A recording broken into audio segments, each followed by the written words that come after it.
Il y a une sœur qui me parlait du Seigneur, mais je n'étais pas intéressée. Et un autre frère, il était étudiant, il venait, parlait du Seigneur à mes sœurs. Plusieurs fois, j'ai refusé de le rencontrer à entendre parler du Seigneur Jésus. Et un jour, je dors. J'ai eu un songe. Et dans ce songe, on est allé dans une église. C'était une invitation du frère en question, mais lui n'était pas là. Et c'était le temps de la louange. Les gens entendaient dire Alléluia. Après, pasteur, après on dit le culte. J'ai dit, mais à un moment donné, je ne savais pas où j'étais. Donc je suis sortie de l'église. Là, tu es toujours dans le songe. Toujours dans le songe. Et je suis retournée dans l'église. C'était le temps de la prêche. Je me dis, le pasteur va prêcher. Il dit, mais chez nous, on ne dit pas pasteur. Il dit, mais chez nous, c'est le prêtre. Chez nous, on dit la messe. Et puis, il n'y a pas la louange comme ça. Et tout. Donc, je me suis assise. Et le pasteur a commencé à prêcher comme si c'était ma vie. Dans le songe. Nos erreurs de jeunesse. Shalom à vous, bienvenue à votre émission Nos erreurs de jeunesse. La jeunesse est une richesse, mais parfois un terrain rempli d'erreurs et de maladresse. Mais Dieu peut transformer chacune de nos erreurs en promesses, car la Bible dit « 7 fois le juste tombe et il se relève ». Alors ici, on ne cache pas nos erreurs, on veut les utiliser pour les transformer et on dévoile nos erreurs de jeunesse. Aujourd'hui, nous recevons Julie, qui au travers de son expérience, son témoignage, va nous partager ce qu'elle a expérimenté avec Dieu. Et nous croyons que le Seigneur va nous faire du bien. Shalom Julie, comment tu vas? Shalom. Est-ce que tu peux te présenter un peu à ceux qui nous écoutent? Je suis Julie. Je suis comptable de formation, chrétienne, engagée. Ok.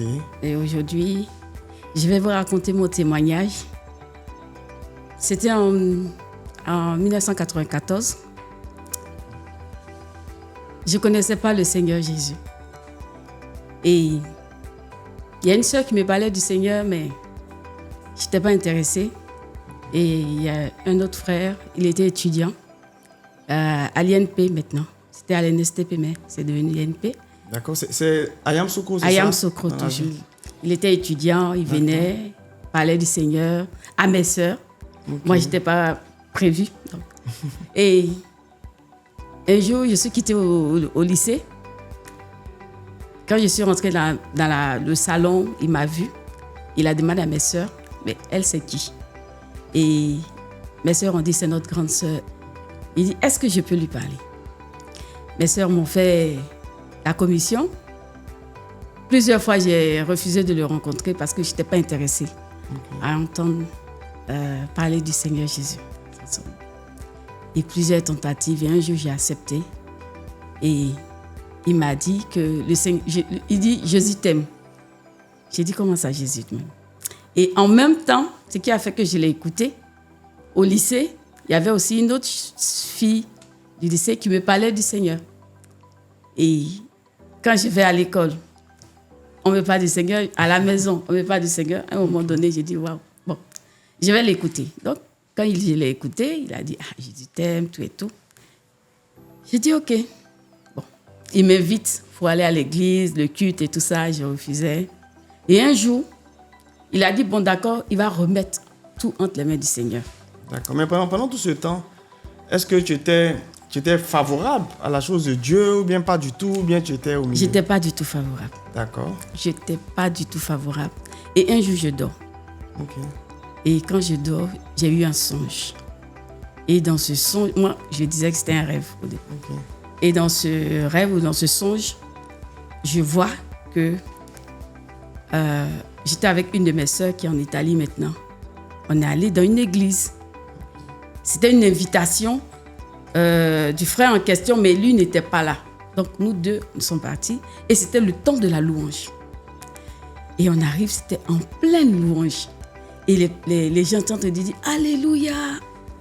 Ils disent, après quand il y avait la prêche, « Pasteur », après on dit le culte. J'ai dit, mais à un moment donné, je ne savais pas où j'étais. Donc je suis sortie de l'église pour voir s'il y a une inscription ou bien il y a le nom de l'église. D'accord, là tu es toujours dans le songe. Toujours dans le songe. D'accord. Et je suis retournée dans l'église. Okay. C'était le temps de la prêche. Il me dit, le pasteur va prêcher. J'ai dit, mais chez nous on ne dit pas pasteur. En ce moment, j'étais au catholique. Okay. J'ai dit, mais chez nous, c'est le prêtre. Chez nous, on dit la messe. Et puis, il n'y a pas la louange comme ça et tout. Donc, je me suis assise. Et le pasteur a commencé à prêcher comme si c'était ma vie. dans le songe. Et quand on a fini le culte, sur le retour de la maison, le chemin de retour de la maison, je vois le même pasteur qui a prêché sur une grosse moto. Et il est venu à notre niveau. C'était la poussière, mais donc là, il est venu. Il a dit, ma fille, tu as bien fait de venir ici. Désormais, viens ici. Ne va plus là-bas. Là, c'est ce qu'il m'avait dit. Il dit, tu as fait le meilleur choix. Dimanche prochain, je vais te voir. Et puis, quand le pasteur est parti, j'ai vu maintenant le frère qui me parlait du Seigneur dans la vraie vie. Et j'ai couru vers lui. Il dit, Noël, attends, je vais te raconter le songe que j'ai eu. Puis je me suis réveillée.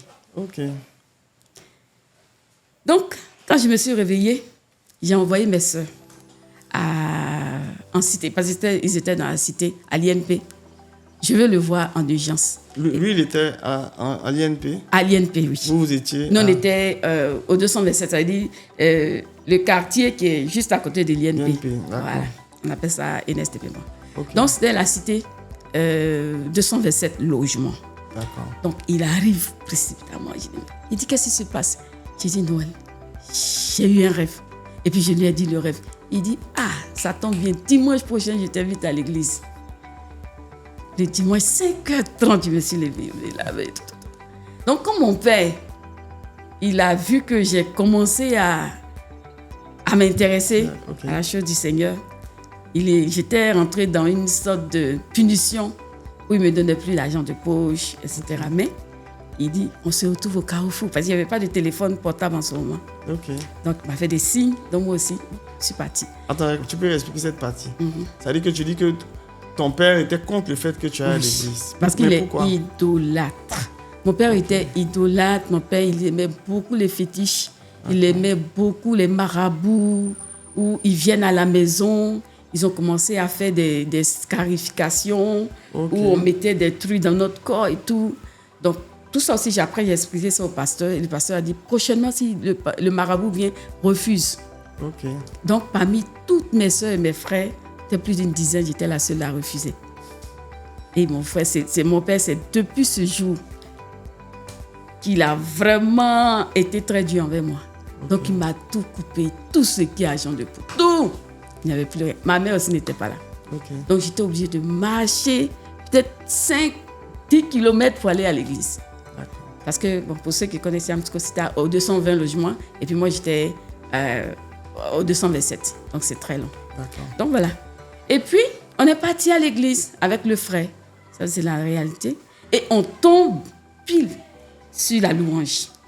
Comme dans le rêve. Comme dans le rêve. Exactement. On est tombé de la louange. Et puis, les femmes, tu sais, les femmes du groupe musical, mais du choral, en tout cas, elles avaient des instruments. Donc, j'ai dit, waouh, c'est ce que j'ai vu dans mon rêve. Et puis après, quand la louange est finie, il y avait la Sainte Seine. Moi, j'étais baptisée au catholique. Je me suis levée. Le frère me dit, non, assieds-toi. J'ai dit, mais je suis baptisée, non. Il y a un seul baptême. Il me dit, non, assieds-toi, il a t'expliqué. Puis bon, j'ai compris. Je n'ai pas pris la Sainte Seine.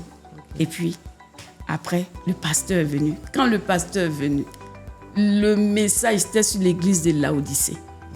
C'était comme si c'est ma vie. Donc, j'ai fait signe au frère, tu as parlé de moi au pasteur ou bien? Il dit, non, je n'ai rien dit. Il dit, ok. Donc, c'était ma vie qu'il avait. Et puis, à la fin, il a dit, allons, on va voir le pasteur. Et on est allé voir le pasteur. Il m'a présenté au pasteur. Et puis, ils ont parlé. Non, je suis catholique, c'est la première fois que je viens. Et le pasteur a répété les mêmes paroles. Tu as bien fait de venir ici. Mais est-ce que le pasteur que tu as vu dans le rêve, c'est le même que tu voyais en réalité? C'était le même teint, mais le visage, je ne voyais pas trop. Parce que dans le songe, il était très loin, mais quand il est venu à notre niveau, à moto, je n'arrivais pas à bien identifier son visage. Mais ils avaient le même teint noir. Voilà, très noir. Donc, c'est là que j'ai su que... Voilà. Donc, le pasteur me dit, mais tu as bien fait de venir, ne va plus là-bas. Et puis, comme le frère en question lui a expliqué qu'il y a mon père qui envoie un marabout à la maison, nous fait des scarifications, tout ce qui est idolâtrie et tout, il a dit, n'accepte pas. Donc, quand j'ai refusé avec mon père, c'est là qu'il m'a tout coupé. Et puis, le frère me fortifiait. Et lui aussi, il était étudiant. Ok. Ma mère n'était plus là. Donc, c'était difficile financièrement. Ouais. Donc, quand il peut, il m'envoie le transport. Le dimanche, on va à l'église. Ok. Mais quand c'est chaud sur lui, il bah, peut pas moi, t'aider voilà. aussi. Et puis, après le culte, je vais dans le quartier où ma mère était maintenant. Toujours à Yansou, parce qu'elle travaillait là-bas. D'accord. Et puis, elle me donne le transport. Le jour qu'elle n'est pas là, ben, je marche. Mais Tu marches d'où à où comme ça? je De la marche maison à de l'église? la maison à l'église. C'était... Peut-être on va ici, on va à Yopougon, quoi. Ok. Donc, genre de Cocody à Yopougon. Voilà, de Cocody à Yopougon. Wow. Et ce qui était bizarre, c'est que je ne sentais aucune fatigue. Ok. J'étais tellement contente de pouvoir marcher. Je dis, c'est pour le Seigneur. Donc, j'étais vraiment contente. En fait, je ne sentais pas que j'étais épuisée. Ok. C'est après, quand j'arrive à la maison, bon, les soirs, j'ai un peu les pieds enflés, mais Ok. ça passait, quoi. D'accord. Donc, c'était comme ça. Et puis, j'ai commencé à prier. Et le frère, la deuxième semaine, il m'a mis sur jeûne. Ok. Quelque chose que je n'avais jamais fait comme ça. Et un jeûne de 3 jours sans manger, sans boire. À sec. Je t'assure, Tu descends pas les je soirs. ne descends pas les soirs. Wow. Non, le premier jour, je tremblais comme une feuille. Après, chaque soir, il était là. Ok. Vous priez avec moi à 18h, on prie. Après, il s'en va. Il dit, ne fais pas un jour. Bon, le deuxième jour, j'ai oublié, je voulais boire. Et puis ma soeur a dit, hé, tu jeûnes, non? Et puis bon. Et puis moi, les 3 jours sont passés. Et puis le frère a commencé à me fortifier. Il dit, ça ne va pas être facile. Et puis moi, je dis, bon, après ma classe de 3e, je veux qu'on m'oriente à Abidjan. Parce que mon père me persécutait trop. Donc j'ai commencé à prier. Et ma petite foi de nouvelle, là. Et j'ai eu l'orientation à Abidjan. Amen. C'était vraiment une joie pour moi. Puis je suis venue à Abidjan Ok. avec ma grande sœur. Tout se passait bien. Elle a dit, ici, tu peux vivre ta foi. Ok. Et vraiment, le Seigneur m'a répondu. Il a répondu à ma prière. Et puis, en tout cas, j'ai commencé à m'épanouir. Etc. Ok. Il y a un épisode aussi que tu m'avais expliqué. Oui. Une des raisons pour laquelle ton père était fâché. C'était que les fétichistes avaient dit quelque chose par rapport à Oui, toi. mon père, il aimait beaucoup consulter les marabouts. Et quand il est allé pour les consulter, le marabout, dans son canari, a vu mon visage apparaître. Ok. Et il a montré à mon père. Il dit, celle-là, c'est qui? Il dit, c'est ma fille jumelle. Parce que je suis jumelle ici, née avec un son. Et puis, enfin, j'avais les cheveux roux. Ok. Il dit, sa tête là, sa tête, elle est dure. Donc, il ne comprenait pas pourquoi. Donc, tout ce qui est fétiche, les trucs attachés, c'est moi qui dois les détacher. Okay. Et mon père m'appelle. Il dit, que le marabout t'a vu. Bon, il a raconté plein de choses. Il dit que c'est toi qui dois détacher les fétiches. Okay. J'ai dit, mais je ne comprenais rien, mais je le faisais. Mais quand j'ai donné ma vie au Seigneur, que j'ai dit je ne faisais plus, là, mon père et moi, on est devenus des ennemis. Parce qu'il n'avait plus personne pour faire ce qu'il avait fait. Donc, c'est là que tout est parti, lui et moi. Et puis encore, il a accentué les persécutions. Okay. Et vraiment, c'était difficile pour moi. Et puis, quand j'ai eu l'orientation à Abidjan, vraiment, j'ai crié gloire à Dieu, quoi. Amen. Oui, amen. Ok, mais donc là, quand tu arrives à Abidjan, tu as quel niveau de tes études? Tu as fini? Quand je suis venue à Abidjan, on m'avait orientée dans une école professionnelle. D'accord. Voilà. Je faisais la comptabilité là-bas. J'ai fait, je crois, 3 ans. Et là-bas, la première année, on a ouvert une cellule de prière. Là, il y avait encore une persécution. Il y avait le frère qui est au groupe musical. On était dans le même lycée. Et on a commencé à faire l'œuvre de Dieu. Et la directrice, un jour, s'est levée. Pourquoi on fait? On a dit, mais si les musulmans ont une salle, nous aussi, on doit avoir. Donc, au départ, elle nous a laissé, mais après, quand l'Esprit de Dieu a commencé à se manifester, il y avait des délivrances. Je me souviens, il y avait une fille, elle venait avec des œufs frais. Okay. Il paraît qu'elle a été elle est de génie. Donc, elle doit avoir l'œuf sur elle. Elle vient avec ça à la prière? Elle vient avec ça, non pas à la prière, à l'école. À l'école, ok. Et curieusement, c'est sa salle qu'on a choisie pour faire la cellule. Okay. Donc, du coup, pour ceux qui ne sont pas favorables, doivent sortir. Okay. Mais ceux qui veulent participer à la cellule de prière restent. Et elle a décidé de rester. Et un jour, son œuf est cassé. En pleine prière. Délivrance. c'est là qu'ils ont fait le rapport à la directrice. La directrice, ils ont fait le trouble, etc. On devait arrêter. On a prié, après elle nous a acceptés. Elle a accepté, elle nous a mis dans une autre salle qui était un peu éloignée, mais on continuait à servir Dieu. Ok. Et on a eu plein d'âmes. Et bon, en ce moment, on les orientait dans les églises, peut-être pas trop loin, où vraiment ils ne pouvaient pas se perdre. Et puis voilà. Amen. Gloire à Dieu. Amen. En tout cas, là, on voit un peu ton parcours avec le Seigneur, comment Dieu a agi. Est-ce qu'on peut faire un peu un retour en arrière avant que tu rencontres le Seigneur? C'est ça. Les choses que tu as traversées, les choses par lesquelles aussi Dieu t'a montré que c'était vraiment bien de le servir, de le choisir. C'est ça. Ce qui n'était pas bien, c'est que j'aimais beaucoup aller en boîte de nuit. Ok. Ouais, j'aimais beaucoup. Les boîtes de nuit, sortir. J'ai désobéissé vraiment à mon papa. Mais tant que je ne suis pas chrétienne, lui, ça ne le dérange pas. Son problème, c'était ne pas accepter Christ. Okay. Parce que lui, il était dans l'idolâtrie. Okay. Mais vu que j'ai accepté le Seigneur, donc quand je n'avais pas accepté le Seigneur, malgré que je sortais, tout et tout, bon, il parlait, mais ce n'était pas aussi grave pour lui. Donc, beaucoup d'erreurs. J'étais au lycée, je vous avais dit la dernière fois, on avait un lycée de jeunes filles. D'accord. Où on était confrontés au lesbianisme. Wow. Il y avait une fille, je ne vais pas dire son nom, elle avait un style garçon.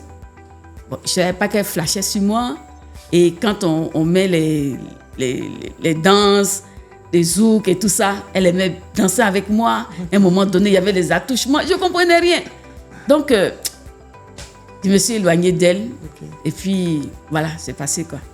Mais pour dire que ce milieu-là, franchement, si le Seigneur ne t'a pas appelé ou bien tu n'es pas en Christ, tu n'as pas la crainte de Dieu, il y a beaucoup de choses, les jeunes basculent beaucoup dans l'homosexualité. Okay. Oui, c'était vraiment trop, trop grave. Il y avait des couples qui se formaient sous nos yeux, mais à un moment donné, malgré que je n'étais pas chrétienne, mais ce truc-là, je ne l'ai jamais accepté. Et puis en tout cas, je me suis éloignée d'elle et puis bon, les années sont passées et puis bon, j'ai tout oublié. Okay. Donc aussi, ce qui n'était pas bien, il y avait aussi, je te disais qu'il y avait quelqu'un qui s'était foutu de moi. Okay. Voilà. Et j'ai volé son argent. Okay. Il a volé son argent, il s'est rendu compte que c'était moi. Et j'ai tout fait pour rembourser. D'accord. Donc c'était vraiment des erreurs. Je me dis que le vol, c'est condamnable. Si. Même s'il n'était pas chrétienne, mais quand même, voilà, ce côté-là. Mais donc en fait, ta vie avant Christ, c'était pas une vie où tu avais les valeurs morales. Oui, j'avais des valeurs morales, mais la débauche était là. Ok. Oui, la débauche était là. Parce que quand on quitte au lycée, c'était les samedis très souvent. Et le dimanche soir, qu'on retourne, donc tout ce temps-là, on a le temps d'aller au gasoil, comme on le dit. Okay. Voilà. C'était vraiment avec les élèves du lycée mixte et scientifique, qui, quand à chaque fois on fait les conférences ou bien les manifestations, on les invite et puis bon, il y a plein de choses qui se passent là-bas aussi. Donc vraiment, c'est ce genre d'erreur-là. Ça, c'était quand je n'étais pas chrétienne. C'est ça. Maintenant que je suis devenue chrétienne, les erreurs que je peux dire que j'ai fait quand même, c'est la désobéissance à la voix du Seigneur. Je sais que le Seigneur m'avait parlé depuis très longtemps, surtout sur le côté mariage. Et moi, honnêtement, je n'ai pas eu foi. C'est-à-dire, j'ai désobéi au Seigneur. J'ai dit non, ce qu'il me montre, c'est trop gros pour que ça soit vrai. Toi, mais tu as un exemple comme ça, un peu qui te vient? Oui, j'ai un exemple qui me vient parce qu'un jour, j'étais à Yopougon justement pour l'école, le lycée professionnel. On était dans un quartier qui n'était pas très loin de l'école. Et j'étais chez ma sœur. Et le Seigneur m'a montré comme ça la vie que je devais avoir, mener, et même l'homme et tout. J'ai regardé, j'ai dit, est-ce que c'est Dieu? Mais je rappelle que depuis que j'ai eu le songe dans la conversion, la plupart des songes, en tout cas que le Seigneur me montre, à 99% s'accomplissent. 99%. Donc en fait, on peut dire que Dieu te parle beaucoup par beaucoup, voilà.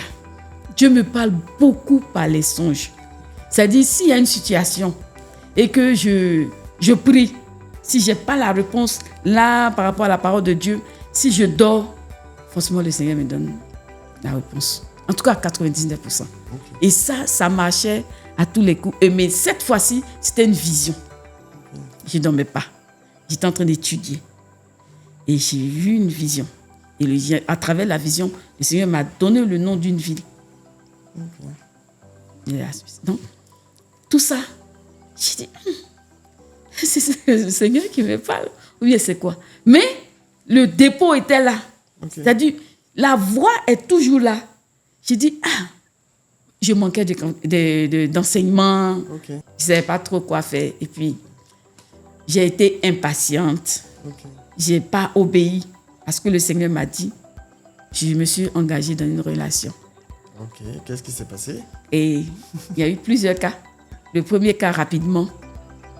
Un jeune étudiant, comme moi, on est quitté. Lui, il était à l'NSTP. Moi, j'étais venue à l'NSTP pour faire mon stage. Okay. Et on s'est rencontrés. Et ce qui me fait mal, c'est que le frère a jeûné, prié pour que je l'accepte. Ok. Je ne voulais pas. Il était déterminé. Il était déterminé. Il a fait 3 jours de jeûne sans manger, sans boire. Wow. Je dis, mais... Et quand il partait même à sa soutenance, il jeûnait pour ça. Je dis, mais il était très faible. Il dit, mais tu vas avoir de mauvais résultats. Il dit, non, pour l'amour de ma vie, je suis prêt. Et après son jeûne, on est arrivé à Abidjan, je l'accepte. Le frère dit qu'il s'est trompé. Je t'assure. Wow. Il dit qu'il s'est trompé. Il dit, mais tu t'es trompé comment? Mais plus d'une année, tous les jours que Dieu fait, il est à la maison. Il est sur ma vie. Accepte-moi, je jeûne même. Tout. Mais je t'accepte et puis tu me dis que tu as fait une erreur. Non, mais ça m'a choqué. J'ai dit, waouh, ok. Il est parti. 1 an et demi après, il revient. Non, c'est vrai que je t'avais dit si. Maintenant, je te dis ça. Accepte-moi encore. Et puis bon, finalement, ça n'a pas marché. Tu n'as pas accepté? J'ai accepté, mais lui-même, il n'était pas résolu. Il a dit, bon, finalement, on va laisser. Et puis bon, j'ai appris qu'il a rencontré une autre, il s'est marié et tout. Okay. Donc ça, c'était la première fois. Alors que le Seigneur m'avait parlé, j'ai vraiment mis de côté. En fait, le Seigneur t'a donné des directives par rapport au mariage. Qui n'avait rien à voir avec ce que tu rencontrais. Oui. Okay. Ça n'avait rien à voir. Mais je me suis dit, bon, soit ça a dû l'impatience, la voix. J'ai entendu la voix du Seigneur, mais je n'ai pas obéi. Donc l'erreur, j'ai accepté le premier frère qui a jeûné pourtant et qui vient qui dit qu'il a fait une erreur. Ça, c'était le premier truc. Deuxième frère est venu. Cette fois-ci, là, même, c'est moi, il a envoyé au Seigneur, il a fait son baptême, tout. À un moment donné, il était violent. Ah oui, j'étais en cité. Il était très violent parce que très jaloux. Violent physiquement? Violent, oui. Wow. Il était très jaloux. Il ne voulait pas que je cause avec les frères. En ce moment, j'étais commando. Donc, non. Attends, c'est toi qui l'as envoyé au Seigneur? Il l'a envoyé au Seigneur. Donc, tu lui as annoncé l'évangile? Je lui ai annoncé l'évangile. Et il s'est converti? Tout. Il a fait son baptême même. Ok, amen. Donc, amen. Il est sur la bonne voie. Il est sur la bonne voie. Donc, on prie. Ok. Donc, je l'ai accepté. Comme ça. Mais dans la marche, tu vois que c'est pas ça. Du genre, la violence, il était trop violent. Et puis la jalousie était trop maladive. Je lui ai dit, vraiment, mon frère, ça là, moi, je ne peux pas continuer. Pourquoi j'ai dit ça? Il allait soulever sa maman au village, en cité. J'arrive le soir, voici la maman qui est... Mais moi, il y a quoi? C'est mon fils. Il est venu me chercher. Il dit que tu ne veux plus de lui. Donc, ma fille, pardon, tout ce qu'il t'a fait là, il faut pardonner, il faut l'accepter. Sinon, je ne vais pas dormir. Je ne vais pas... Vraiment, honnêtement, devant Dieu, par le respect de la maman, j'ai dit, maman, j'ai compris. Pour calmer un peu les choses. Et j'ai commencé à prier. Mais tu as accepté de revenir? J'ai accepté de revenir. Moi, mais je sais que j'ai fait une erreur, mais d'accord. J'ai accepté quand même. Donc, le cœur de la maman était un peu apaisé. Après, lui et moi, on s'est vus. J'ai dit, mon frère, c'est vrai que tu allais chercher la vieille, mais c'est pas ça. Et non, on fait un effort, mais à un moment donné, j'ai tellement prié. Il dit, Seigneur, si vraiment cette relation-là, tu veux que je mette faire ça, fais les choses. Donc un beau matin, un beau jour, je l'ai appelé. Je lui ai dit, mon frère, vraiment, je voudrais qu'on arrête. Bon, au départ, il ne voulait pas, mais après, il a accepté. Et puis, il m'a harcelé plein de fois. Il y a une chante même, je ne sais pas si il peut taire son nom, qui a intervenu. Et elle a intervenu. En tout cas, j'ai essayé de lui dire que le frère est vraiment violent. Ça aussi, si ça continue, moi, ça ne va pas m'arranger. Voilà. Et parfois, il arrive aux mains. Wow. Oui, c'est tout ça qui a fait que vraiment, je me suis éloignée. D'accord. Donc, tu as souffert quand même. Ah, vraiment, beaucoup même. Donc, j'ai dit, bon, je suis encore jeune, il faut pas... Donc, j'ai laissé tomber l'affaire. La troisième erreur, là même, c'était la plus catastrophe. Ok. Et notre frère qui arrive, je l'accepte. Et quand je l'accepte, tout allait bien. Mais quand on a parlé de mariage, l'organisation, tout s'est mélangé. Pourquoi? Parce que le frère lui-même n'était pas... Bon, il y avait trop de mensonges autour de... Ok. Et le jour J, le jour du mariage, annulation Annulation du mariage. du mariage. Par qui? Ou bien qu'est-ce qui s'est passé? Voilà. Ce qui s'est passé, pour aller assez rapidement, c'est que on était en pleine organisation et le frère, quand il dit des choses, on a fait telle chose, on a fait telle chose, sur le terrain, rien n'est fait. Il y avait un mensonge aussi. Et le comité d'organisation a dit, mais à quoi on a affaire ou bien à qui on a affaire? Il y a un comité d'organisation qui est là. Chacun a son rôle. Ok. Et le frère, quand il dit que telle chose est faite ou tout est OK, mais quand on vérifie, à la vérité, rien n'est fait. Donc, il y a un mensonge. Donc, je ne sais pas si je peux dire son nom. M'a appelé. Elle m'a dit, Julie, mariage, c'est bon, hein, c'est vrai. Mais le mariage ne sauve pas. Il faut savoir où tu mets tes pieds. Est-ce que tu veux vraiment aller avec ce frère où il y a plein de mensonges autour? Il y a plein de choses qu'on vérifie qui ne sont pas vraies. Je sais que tu veux te marier. Tu es à la veille de ton mariage. Est-ce que tu veux continuer dans ça? Et je t'assure que c'est comme si le film de tout notre parcours, tous les mensonges, il a même fait la prison. Et ça, tu ne savais pas? Si. L'escroquerie, voilà, tout ça, ça me revenait. Ok. Il y a eu escroquerie, j'étais vraiment beaucoup de choses. Ok. J'ai dit, je sais que je vais me marier. Puisque moi, mes parents se sont séparés, je cherchais vraiment à tout faire, voilà. Vivre aussi une séparation. Une séparation. Donc, même quand ça ne va pas, j'essaie de m'accrocher, mais j'essaie de tenir le coup, mais c'était trop dur. Donc, j'entends une voix qui dit, est-ce que c'est ce que tu veux? Il me pose la même question. Est-ce que c'est ce que tu veux? Elle a dit que le conseil peut te donner. Prends du recul et prie. Si c'est Dieu, là, tu vas voir, il va faire. En tout cas, il m'a donné ce conseil. Et j'ai commencé à prier. Et tout m'est revenu. Tout ce qu'il a fait comme escroquerie, toutes les personnes qu'il a escroquées, tout ce monde-là, venait vers moi pour dire, mais il nous doit de l'argent, il nous doit... Je n'avais plus la paix. C'était devenu difficile. J'ai dit, Seigneur, c'est vrai que je veux me marier, mais pas à n'importe quel prix. Et j'ai commencé à prier. Le Seigneur, et avant, je t'avais dit, avant le mariage, la veille, 2 jours avant, mon cœur était troublé. Mon cœur était troublé. Je ne sais pas, mais je n'arrivais pas à me contenir. Mon cœur était troublé. J'ai dit, mais qu'est-ce qui m'arrive? Je n'avais pas la paix, au fait. Pourtant, je suis à la veille de mon mariage.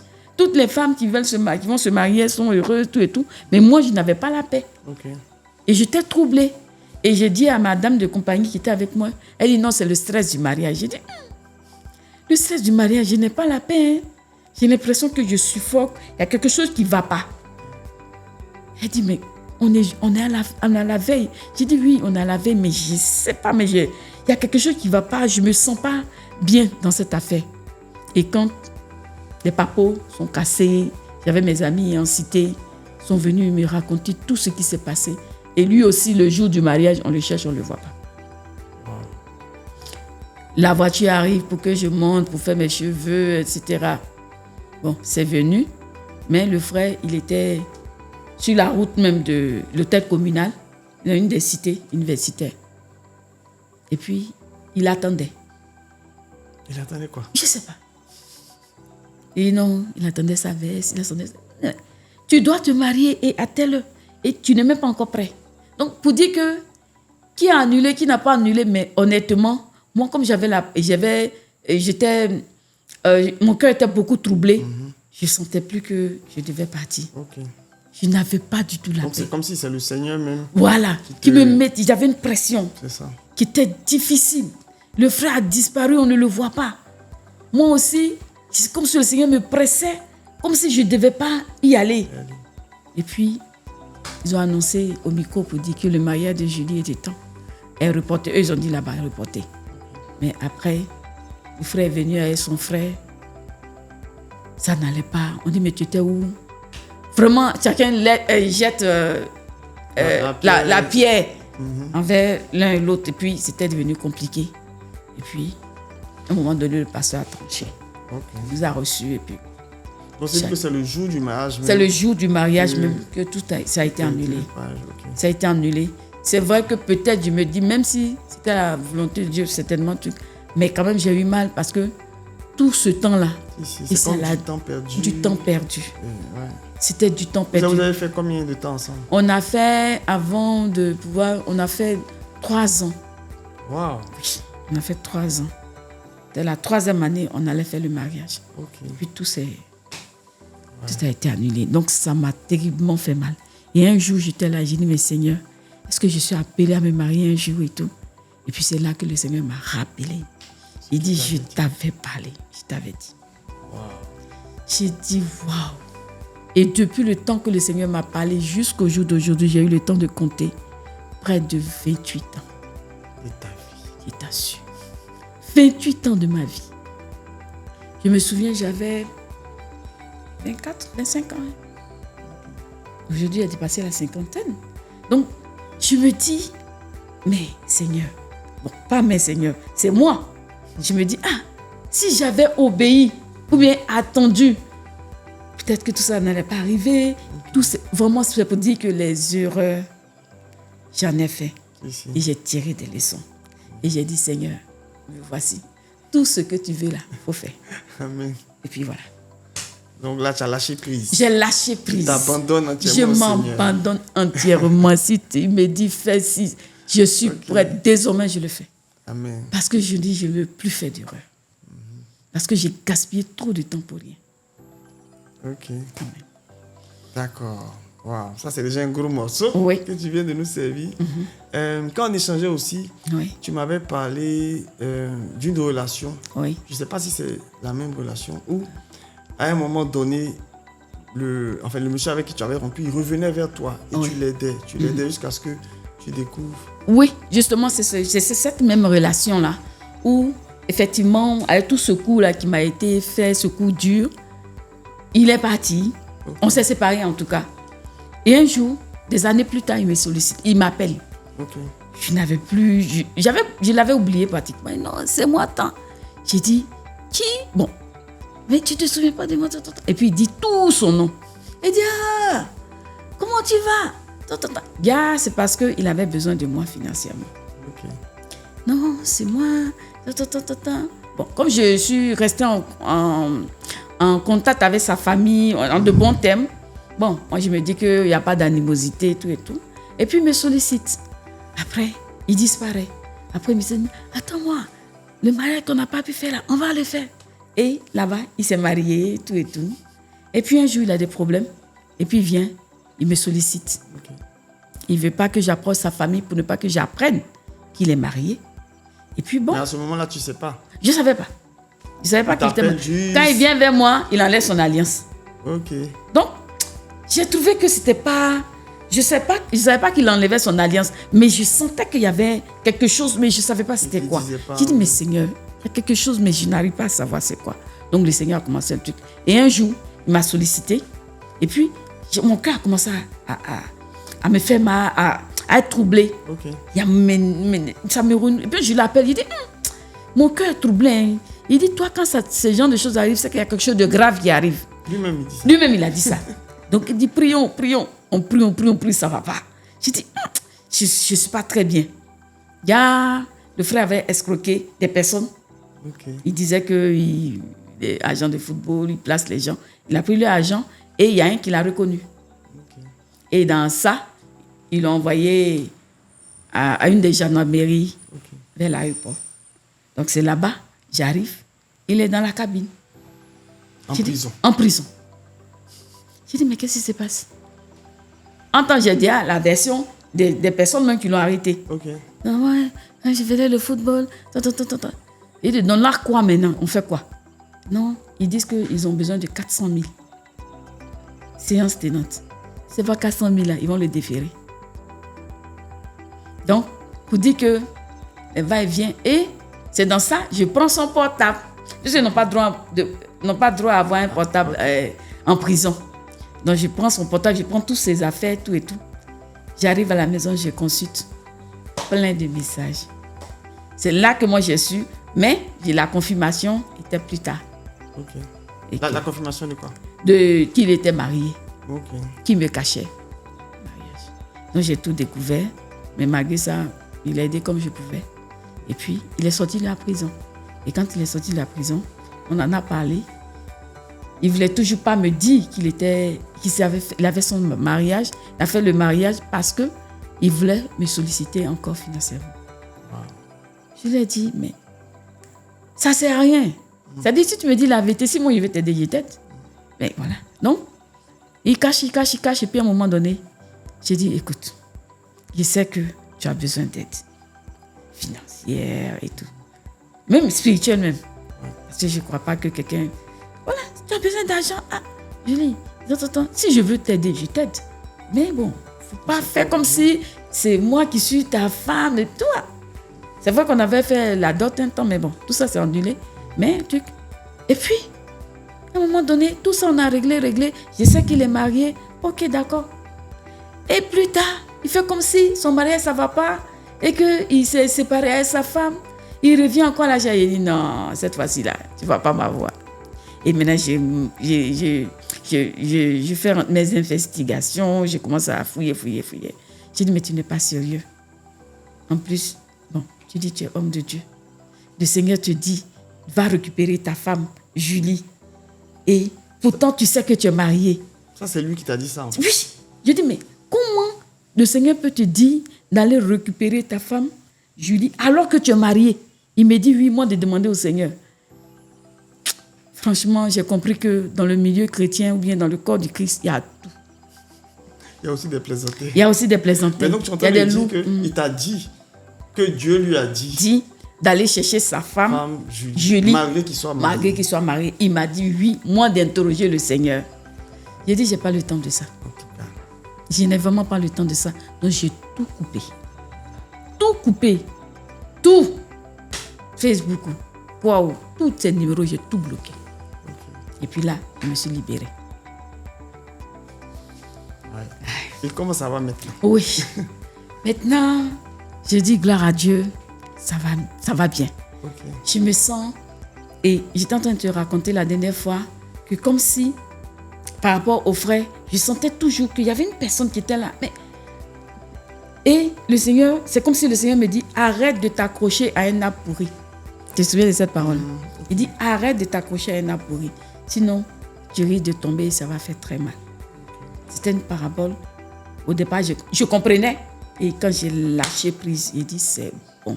C'est là que j'ai tout coupé. Même avec ses parents, même je préfère m'éloigner. Arrête de t'accrocher à un arbre pourri. Ouais, ça c'est fort. Ça c'est fort. J'ai dit, Seigneur, c'est pas branche. Il dit, non, pour toi là, c'est arbre. Ok.